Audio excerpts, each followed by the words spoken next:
So, meron tayong isang corner sa office wherein every weekend nag-i-invite tayo ng mga ilang domestic workers na puwede nilang kunin kung ano yung gusto nilang kunin. Yeah, so ito nga Galing. tour, ito yung nasa kaliwa, ito yung Christmas party namin. Yeah. Ay, no, no, no, no. Ito yung unang-unang event na inorganize namin for domestic helper.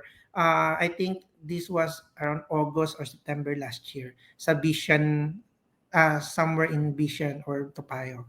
Yeah, so mga 50 ano lang 'yan, mga 50 domestic workers. So Hindi lang, nag-prepare ang dami niyan, Adrian.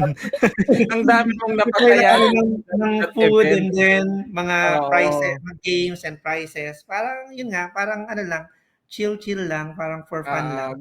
And grabe then 'no, I mean yung Share Your Spare Singapore hindi tumitigil 'no, sa mga projects and nakakatuwa kasi I mean, natutulungan natin yung mga, kababayan natin, kalahi natin, 'di ba, na makapaglibang, makapag-network, magkaroon ng kausap, and siyempre makapag-share ng stories nila, 'di ba, and makapag-enjoy.